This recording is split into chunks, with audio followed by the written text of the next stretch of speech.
we will discuss about this problem.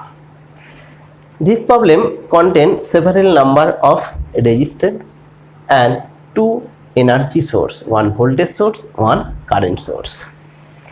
In this problem, you have to calculate the value of R in which the circuit transfer maximum power to this load.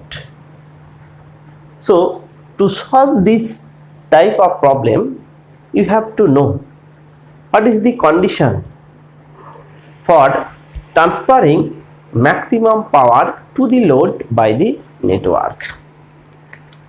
So, to calculate this condition, we have taken this circuit.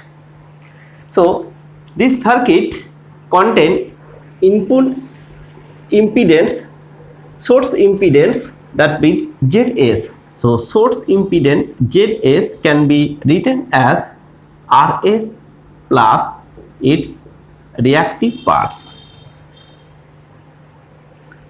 and the load impedance ZL can be written as RL plus J of XL.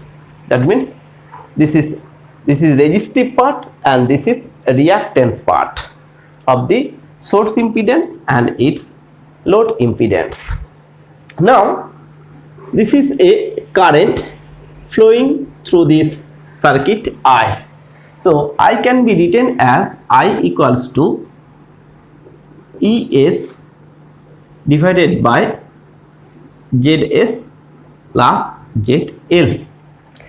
If I put this value, then it will be ES divided by RS plus RL plus J into XS plus XL.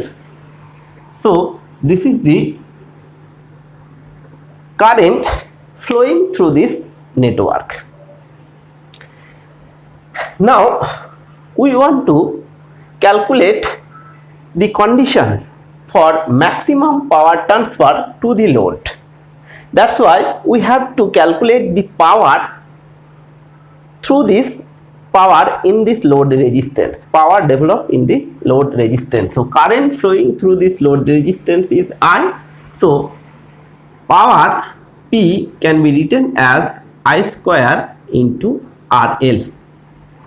So, it will be ES square into RL divided by RS plus RL square plus XS plus XL square. This is equation number 2. So, this is the power in this load resistance. Now, this variable power will be maximum when del P by del RL must be 0.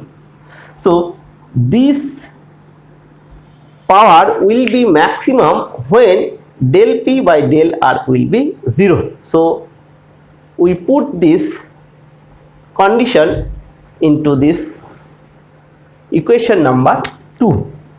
So, if I take the partial derivative of this power P, then it will be in this way. The main formula is, suppose this is partial derivative, so this is x suppose, so this is suppose fx term, this is gx term. So, you want to derivative this function in this way. So, it will be the formula gx whole square and it will be fx first derivative into gx minus gx into gx first derivative into fx. Okay, this is the formula. Using this formula, we can get this derivative del P by del L. So this is the function G, and this is the function f. Okay, so it will be this. So Rs plus RL whole square plus XL whole square, and this all whole square using this formula. Okay, now first derivative of this fx. So if I derivative f this term with RL, so it will be ES square, and this term will be remain same. So it will be Rs plus RL whole square plus XS plus XL the whole square. This is the first term, minus this function will remain same, and this function will be first derivative. So this function is ES square into RL. If I derivative this function, then it will be 2 into Rs plus RL into 1, and this term is will be 0. So is equals to 0. Now here is E square, here is E square. So E square will be common from both sides. So it will be E square. Here is Rs square, Rs plus RL whole square. Whole square here will be only 2 into RL, Rs plus RL must be equals to 0. This term will be 0. Okay. So next, this term cannot be 0. That's why this term will be 0. So here this and this term, if we take this Rs plus RL whole square, it will be minus, if I here is Rs square plus 2 into Rs into RL plus RL square. From this, here it will be 2 RL into Rs, and here will be minus 2 RL square, and this term will be X plus XL whole square equals to 0. So here is this term and this term will be cancel out. For this reason, here will be Rs square, and this is RL minus 2RL, so minus RL square plus XS XL whole square equals to, you can write that, so resistive part plus J into, that means 0. Okay, so this term is resistive part and this term is reactance part. This is a resistive part, and this is reactance part. Okay, so from this equation we can easily write that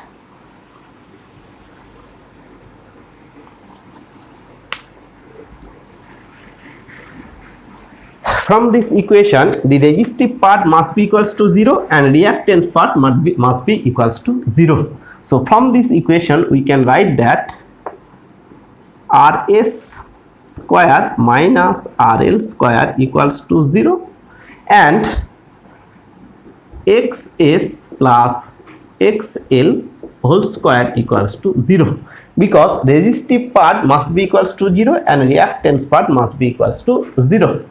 So from this equation you can write that Rs equals to RL. That means this is condition number, suppose this is equation number 3. From this equation you can write that XS plus XL equals to 0. So XS equals to minus of XL. So from ZL equals to RL plus J into XL. So from this equation RL equal be RS. So this is RS and this is minus of J into XS. So you can write that the complex conjugate of ZS equals to complex conjugate of ZS. Okay, so here I have reduced this condition that the load impedance must be equals to the complex conjugate of source impedance. What is the condition for maximum power transfer by this network? It will be the load impedance must be equals to the complex conjugate of the source impedance. Now you have to state that what is the maximum power transfer theorem. Maximum power transfer theorem states that the maximum power is delivered by this network to this load when the load impedance is equals to the complex conjugate of the source impedance. This is the statement of maximum power transfer theorem. So number 1 condition is ZL must be equals to complex conjugate of source impedance. Okay, source impedance. This is the condition number 1. Now condition number 2. This load impedance, suppose this is source impedance RS plus J into XS. So this term is JXL and this is a resistance part RL. This RL is variable and this is constant. So number 2, when RL is variable and reactance part is constant, then what will be the condition for maximum power transfer theorem? What is the condition? Condition is RL, that means ZL must be equals to, or RL, this is RL, variable is RL, must be equals to the ZS plus J into XL. Okay, so here it will be RS plus J into XS plus XL. If you get this magnitude, so it will be RL square equals to RS square plus XS plus XL whole square. So if the circuit contain variable resistance but constant reactance, then what will be the condition for maximum power transfer theorem? The RL square must be equals to RS square plus XS plus XL whole square. This is the condition for this circuit. Now condition number 3. Now if the circuit contain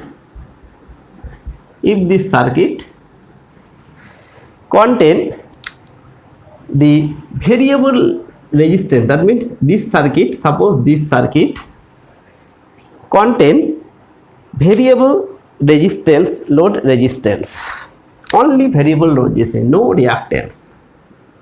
This is variable RL.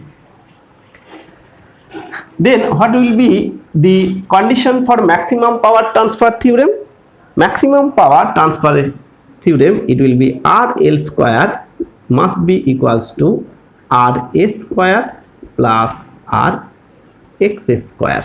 Okay, if XS equals to 0, then RL equals to RS. So this is the three condition for maximum power transfer theorem I have reduced here. Now I will solve this problem using this fundamental theorem of maximum power transfer theorem.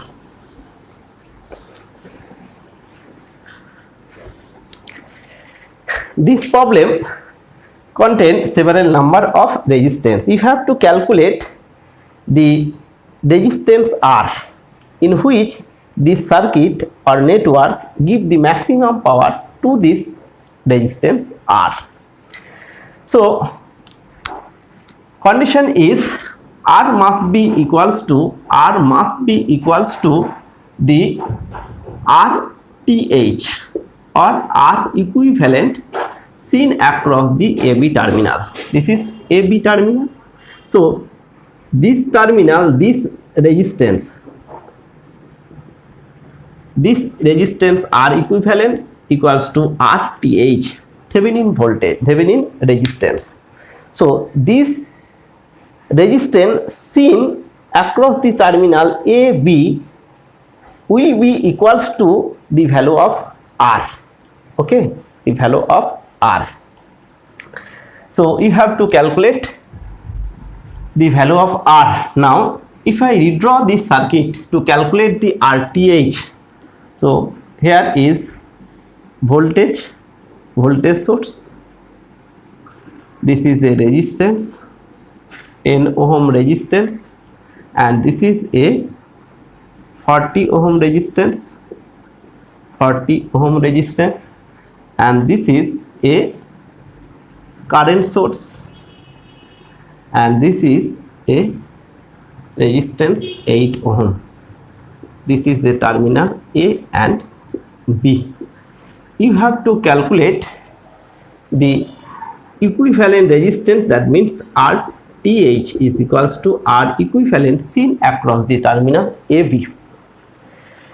Now to calculate this RTH or R equivalent seen across this terminal, this voltage source must be equals to short circuited. This is short circuited, and this must be open circuited. Current source must be open circuited. So RTH or R equivalent seen across the terminal AB must be equals to, this both are parallel and this is series. So 8 plus parallel 10 and 40. So it will be 8 plus this parallel means 10 multiplied by 40 divided by 10 plus 40. So it will be 8 plus this is 10 multiplied by 40, this is 50. Okay, so it will be cancel out. So here it will be 5, this is 40 plus 40 plus 40. Okay, 40 plus 40. So it will be 80 divided by 5 ohms. So it will be 16 ohm. So value of R must be equals to the value of RTH or R equivalent. So it will be value of R must be equals to 6 ohm. So using maximum power transfer theorem, you can easily calculate the value of R when this circuit or network give the maximum power to this resistance R. The value must be equals to 16 ohm. Okay, so in next class I will discuss several number of problem related to maximum power transfer theorem.